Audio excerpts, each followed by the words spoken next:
আমি কিন্তু সাধারণ মানুষ নই, আমি হলাম মালাকুল মউত। যখন এই কথা বলবো বাদশাহ সাদ্দাত মালাকুল মউতকে ডাকতে বলতেছে, মালাকুল মউত আমি তোমাকে চিনি নাই, যার কারণে তোমাকে সময় দেই নাই। ও মালাকুল মউত তুমি আমাকে একটু সময় দাও, যাতে করে আমার তৈরি জান্নাতকে আমি দেখে যাইতে পারি। মালাকুল মউত বলে, না না, তোমাকে আর এক সেকেন্ড সময় দেওয়া হবে না। সাথে সাথে তার জান্নাত কবজ করে নিয়েছেন। এটাই আল্লাহ তাআলা বলেছেন, লা ইস্তাগফিরুন, কাউকে এক মিনিটও অবকাশ দেওয়া হবে না। পরের আয়াতের মধ্যে পরের অংশ নিতে বলেন, ওয়ালা ইস্তাগদিমুন, কারো জান এক মিনিট আগে আবার কবজ করা হয়ে যায় না। তো এর ব্যাখ্যাকে আশ-শাওকানি থানভী রাহমাতুল্লাহ আলাইহি লেখেন, কোরআন দেশের মধ্যে দিল্লিতে এক লোক রাজমিস্ত্রি কাজ করতো। কি কাজ করতো? রাজমিস্ত্রি কাজ করতো। 10 তলার উপরে ছাই আছে না, এই ছাইয়ের ইট গাছ আছে। ইট গাছতে গিয়া মাথার গরু দিয়ে 10 তলা থেকে একদম নিচে নেমে চলে গেছে। সমস্ত মানুষ মনে করছে যে লোকটা মারা গেছে। 10 তলাতে যদি একটা মানুষ পড়ে, মানুষকে বাঁচবো? মরার কথা না, সবাই মনে করছে মারা গেছে। কিন্তু দেখা গেল লোকটা 10 তলাতে পড়ে কিলো নাই, আবার সুস্থ বা হাইটটা 10 তলা উঠে গেছে। কিছু নাই, তার হাত পা কিছু ভাঙে নাই। যখন সে 10 তলা উঠছে, তার বন্ধু বান্ধবরা বলছে, ভাই আল্লাহ করে এত বড় বিপদ থেকে উদ্ধার করলো, তুই আমাদেরকে এত মিষ্টি খাওয়াইতে হইবে।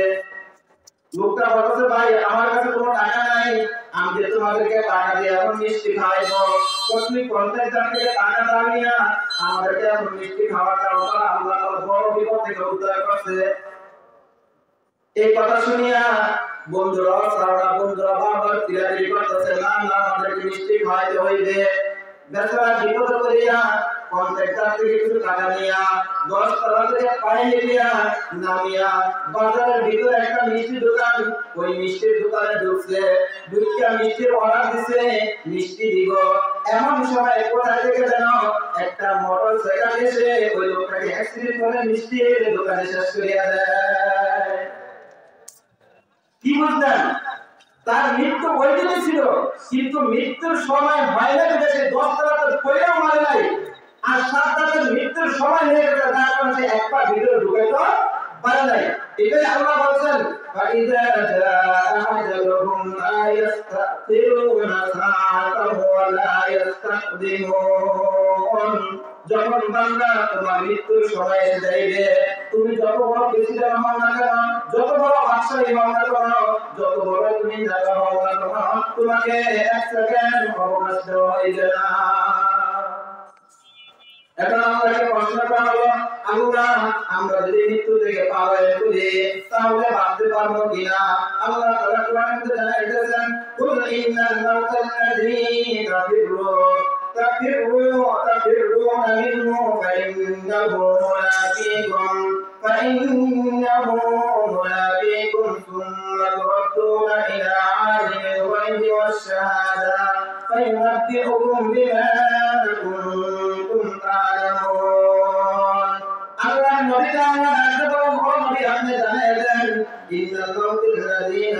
ইন্নাল মাউতাল্লাযী তাফিরুনা মিনহু, হে দুনিয়ার মানুষ তোমরা মৃত্যু থেকে যে জায়গায় পালায়ন করো না কেন, ফাইন্নাহু মুলাকীকুম, মৃত্যু তোমাদেরকে খুঁজে বের করে নিয়ে আসবে। সুম্মা তুরাদ্দুনা ইলা আলিমিল গায়বি ওয়াশ-শাহাদা, তারপর তোমাদেরকে এমন রবের কাছে নিয়ে উপস্থিত করবে যে অদৃশ্যের খবর জানেন। ফায়ুনাব্বিউকুম বিমা কুনতুম তা'লামুন। আর আল্লাহ তাআলা দুনিয়ার মধ্যে তোমরা যতটা ভালো কাজ করছো, যতটা খারাপ কাজ করছো, সবগুলো আল্লাহ তোমাদেরকে জানিয়ে দিবেন। তবে এই আজও আমরা জানতে পারলাম মৃত্যুর হাত থেকে কেউ পালাতে পারবে না, মৃত্যু নিশ্চিত, এটা নিশ্চিত হয়ে গেছে। তো এবার আসেন রাসূলের একটা লম্বা হাদিস থেকে আমরা জানবো ঈমানদারের মৃত্যুটা কেমন হবে আর বক্তার মৃত্যুটা কেমন হবে।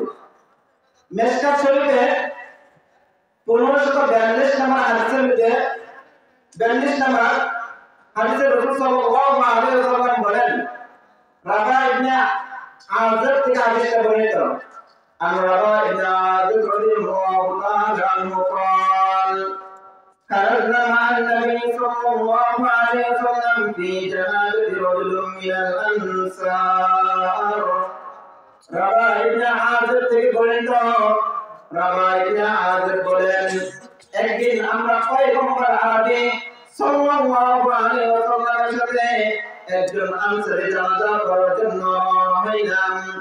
যখন আনসারী জানাজা করার জন্য রওনা হইলাম আমরা পরিমতে তাকিয়ে দেখি ওই আনসারী সাহাবীর লাশ দাফন করা হবে, ওই কবরটা খনন করা হয়েছে।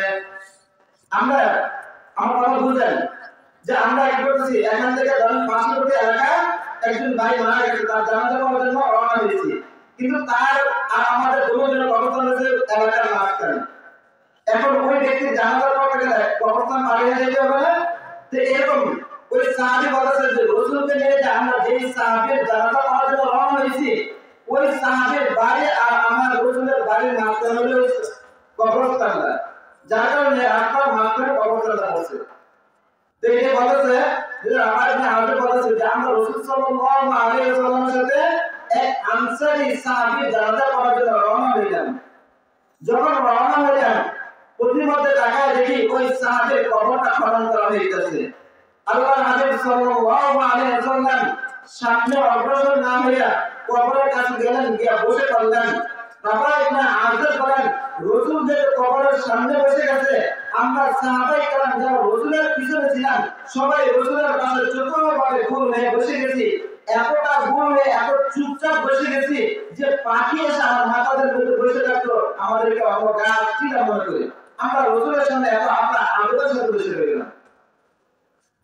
রাবা ইবনে আযর বলেন আল্লাহর হাবিব সাল্লাল্লাহু আলাইহি ওয়াসাল্লাম কবরের পাড়ের মধ্যে বসে হাতের মধ্যে একটা লাঠির টুকরা নিলেন, নিয়ে কবরের মধ্যে কি যেন আঁকাআঁকি করতেছেন। আমাদের সাথে কোনো কথা বলে না, আমাদের সাথে তাকায়ও না।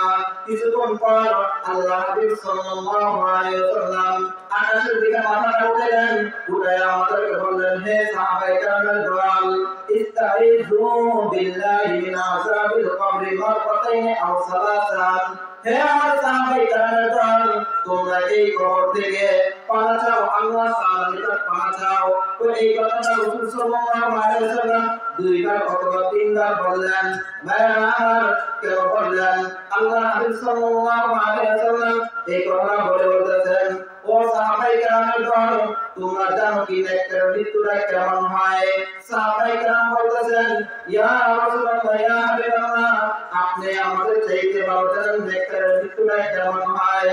আল্লাহর হাবিব সাল্লাল্লাহু আলাইহি ওয়াসাল্লাম সাহাবায়ে কেরামদেরকে ডাকতে বলে, ও সাহাবায়ে কেরামের দল, যখন একজন ঈমানদার বান্দা মৃত্যুর শয্যায় শায়িত হয়ে যায়, এমন সময় মালাকুল মউত জান্নাত থেকে একদম ফেরেশতা নিয়ে তার রূহটা কবজ করার জন্য রওনা হয়।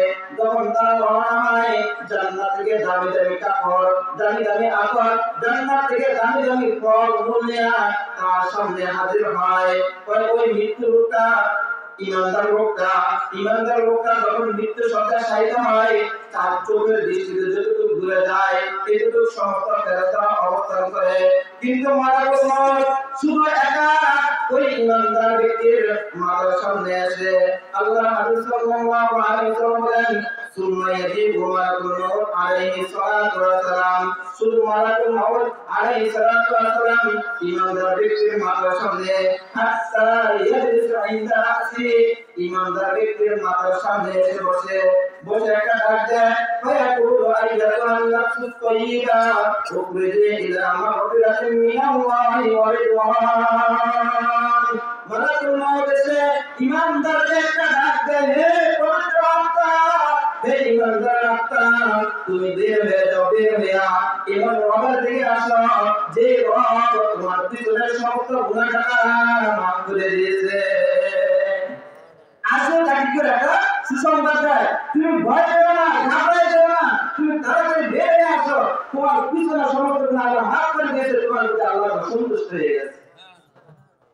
আল্লাহ তাআলা কোরআনের মধ্যে বলেন, قال الله تعالى في كلامه المجيد يا أيتها النفس مطمئنة ارجعي إلى ربك راضية مرضية فادخلي في عبادي وادخلي جنتي আল্লাহ ডাকতেন ইয়া আইয়াতুহান নাফসুল মুতমাইন্না হে পবিত্র আত্মা হে প্রশান্ত আত্মা ইরজিই ইলা রাব্বিকি রাদিয়াতান মারদিয়া তুমি তোমার পরের দিকে তুমি তোমার রবের দিকে সন্তুষ্টভাবে ফিরে যাও ফাদখুলি ফি ইবাদি তুমি আমার নেককার বান্দাদের অন্তর্ভুক্ত হয়ে যাও ওয়াদখুলি জান্নাতি আমার জান্নাতের মধ্যে হাসি মুখে প্রবেশ করো আল্লাহ তাআলা ডাকতে থাকে নেককার বান্দাদেরকে ভাই আমার যখন এই কথাটা বলে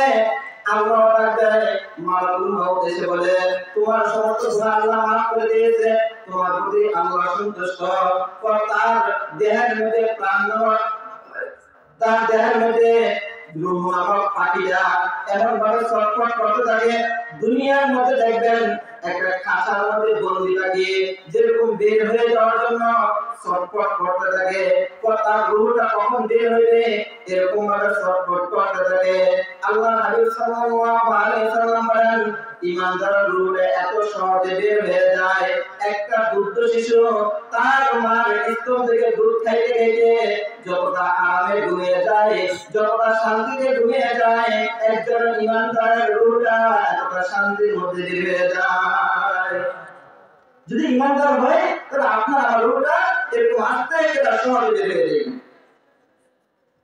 বারবার যখন ঈমানদারের রূহটা বের হয়ে যায় মালাকুল মউত চায় রূহটাকে তার বুকের সাথে জড়াই দেয় কিন্তু তার সাথে যে আরো ৭০,০০০ বাহিনী ফেরেশতা এসে জান্নাত থেকে তারা বলে না না আপনি একা তার থেকে বরকত নেবেন এটা হইতে পারে না আমরা আছি আমাদেরকে দেন এই বলে সমস্ত ফেরেশতারা ওই রূহ থেকে বরকত নেওয়ার জন্য কারাকারি শুরু করে দেয় মালাকুল মউত ডাকতে বলে এই তোমরা যদি এরকম করো তাহলে তো আমরা তার থেকে কেউ বরকত নিতে পারবো না একটা কাজ করো জান্নাত থেকে যে কাপড়টা আনছো ওই কাপড়ের চতুর্পাশে সমস্ত ফেরেশতারা ধরো আর এই কাপড়ের মাঝে ঈমানদারের রূহটা রাখো